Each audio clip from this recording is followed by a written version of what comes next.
Welcome to Chitra சமையல். இன்றைக்கி நாம் பார்க்க போகிற ரெசிபி சுவையான வாசனை இருக்கக்கூடிய புதினா சாதம் தான் செய்ய போகிறோம். இது குயிக்காக 10 நிமிஷத்துலேயே செஞ்சிடலாம். குழந்தைகளும் விரும்பி சாப்பிடுவாங்க. புதுசாக கற்றுக்கிறவங்க கூட இதே சீக்கிரமாக கற்றுக்கலாம். வெக்கேஷன் போகிற போதோ இல்லை வீக்கெண்டில் நம்ம ரிலாக்ஸாக இருக்கும்போது இதே மாதிரி புதினா சாதனத்தை செஞ்சு நம்ம சாப்பிட்டுக்கலாம். இதுக்கு சைட் டிஷ் வெஜிடேரியனாக இருந்தால் காளான் ஃப்ரை, மஷ்ரூம் ஃப்ரை எல்லாம் செஞ்சு சாப்பிட்டுக்கலாம். நான்வெஜ்ஜாக செய்கிறவங்க சிக்கன் ஃப்ரை, சிக்கன் சுக்கா வச்சு சாப்பிடலாம். அது உங்கள் விருப்பம். குழந்தைங்களுக்கும் வேலைக்கு போகிறவங்களும் இது லஞ்ச் பாக்ஸாக எடுத்துகிட்டு போகலாம். வாங்க இது செய்கிறதுக்கு ஃபஸ்ட்டு ஒரு மசாலா நம்ம தயாரிச்சுக்கலாம். தேவையான பொருளை இப்போ பார்க்கலாம்.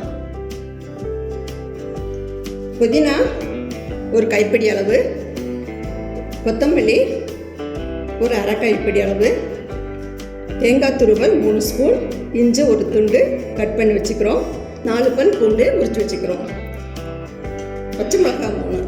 இது எல்லாமே நம்ம மிக்சியில் போட்டு தண்ணி ஊற்றி நைஸாக அரைச்சி எடுத்துக்கலாம். மசாலாலாம் நம்ம மிக்சியில் போட்டு இந்த மாதிரி நைஸாக அரைச்சி எடுத்துக்கிறோம். இது ஒரு பவுலில் மாற்றிக்கலாம். புதினா சாதம் செய்ய ஆரம்பிக்கலாம். இது தாளிக்க தேவையான பொருளை இப்போ பார்க்கலாம். இது 200 கிராம் டம்ளர்.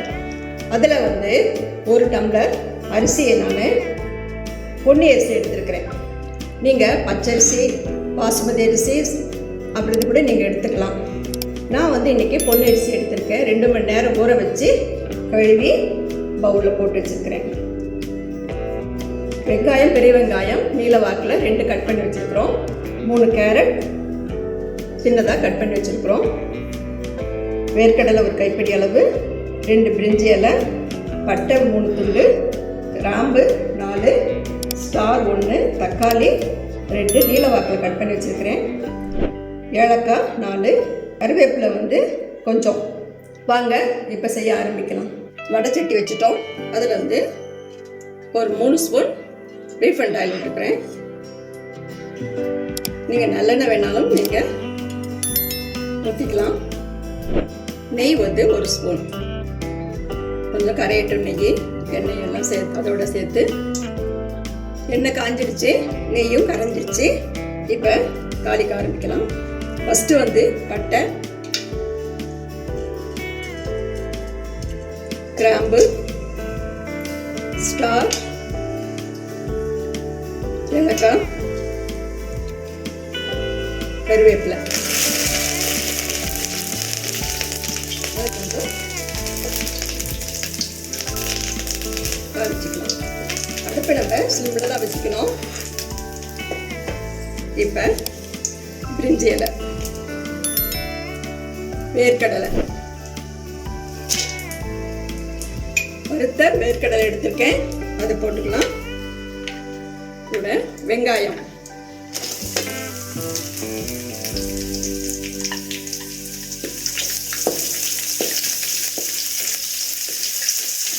நீங்கள் வேர்க்கடலை இல்லைன்னா உங்கள் ஆப்ஷன் தான். வேர்க்கடலை போடலாம், முந்திரி பருப்பை கூட நீங்கள் சேர்த்துக்கலாம். உங்கள் ஆப்ஷன் தான். அது சேர்த்து சாதத்தோடு சாப்பிடும்போது ரொம்ப டேஸ்ட்டாக இருக்கும். நான் இன்றைக்கி வறுத்த வேர்க்கடலை போட்டிருக்கேன். தக்காளி போட்டுக்கலாம்.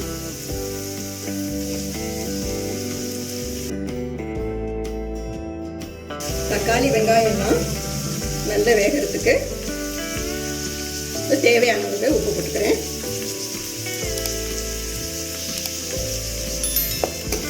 ஒரு 3 நிமிஷம் வேகட்டும்.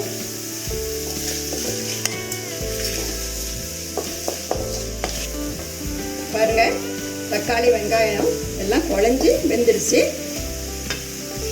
இப்போ நம்ம கூட மஞ்சத்தூள் 1/4 ஸ்பூன் போட்டுக்கலாம். மசாலா அரைச்சி வச்சுக்கோல அதை இப்போ ஊற்றிக்கலாம். இஞ்சி, பூண்டு, புதினா கொத்தமல்லி தழையெல்லாம் பச்சையாக இருக்குது, பச்சையாக தான் அரைச்சிருக்கிறோம். இந்த பச்சை வாசனை போகிற முடிய நம்ம வதக்கணும். அது ஒரு 2 நிமிஷம் வதக்கிக்கலாம்.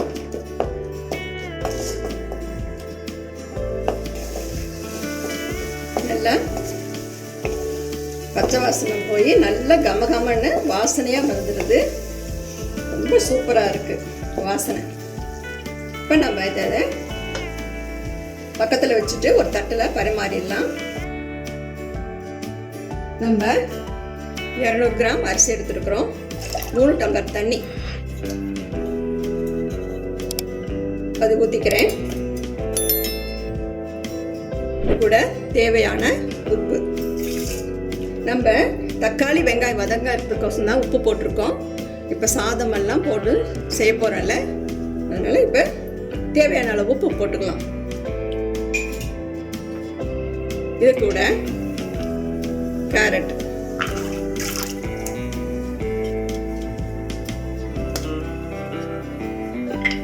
இங்கே கேரட்டு போட்டுக்கலாம், பட்டாணி, உங்களுக்கு என்ன காய் வேணுமோ அது கூட இதோட போட்டுக்கலாம். தண்ணி வந்து இப்போ கொதி வரட்டும். கேஸை ஹை ஃப்ளேமில் நம்ம வச்சுக்கலாம். இப்போ தண்ணி கொதிக்க ஆரம்பிச்சிருச்சு. இப்போ இந்த அரிசியை நம்ம போட்டுக்கலாம். ஊற வச்சிருக்கோம் அரிசி, அதை போட்டுக்கலாம். இதோட மசாலா தாளிச்சு வச்சிருக்கிறோம்ல, அதையும் போட்டுக்கலாம். ஒரு கலர் கிளறி விட்டுடலாம்.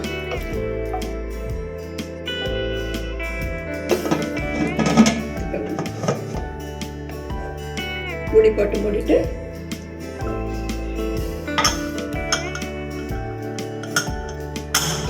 விசில் வச்சிடலாம். ஒரு 5 விசில் வரட்டும்.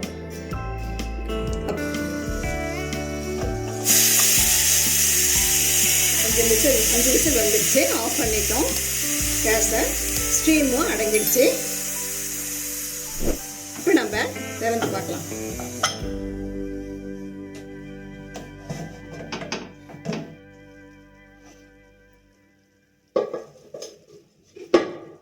சூப்பராக வந்திருக்கு, அடி பிடிக்காம வந்திருக்கு. கமன்னு வாசனையாக இருக்கு. இப்போ நம்ம டேஸ்ட் பண்ணி பார்க்கலாம். உப்பு காரம்லாம் சரியா இருக்கு. எங்களுக்கு நீங்கள் லஞ்ச் பாக்ஸாக குழந்தைங்களுக்கு இதே மாதிரி செஞ்சு கொடுத்துங்க. அவங்க ஒரு பருக்க கூட விடாமல் சாப்பிட்ருவாங்க. ஒரு பிளேட்டுக்கு நம்ம பரிமாறிடலாம். புதினா சாதத்தை தட்டில் நம்ம பரிமாறிட்டோம். இது ரொம்ப சிம்பிளான ரெசிபி தான். ஒரு 10 நிமிஷத்தில் நம்ம செஞ்சிடலாம். எங்கள் வீட்டில் எங்கள் வீட்டுக்காரருக்கு, எனக்கு, எங்கள் பேரனுக்கு இது ரொம்ப பிடிக்கும். நீங்களும் உங்கள் வீட்டில் இதே அளவோட இந்த புதினா சாதத்தை செஞ்சு பாருங்கள். இந்த வீடியோ உங்களுக்கு பிடிச்சிருந்தா சித்ரா சமையலுக்கு லைக் பண்ணுங்கள், கமெண்ட்ஸ் பண்ணுங்கள், சப்ஸ்கிரைப் பண்ணுங்கள். உணவே மருந்து. மிக்க நன்றி.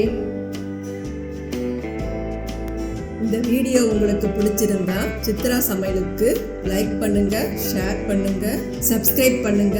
உங்களுடைய கருத்துக்களை கமெண்ட் செக்ஷன்ல பதிவு பண்ணுங்க. உணவே மருந்து.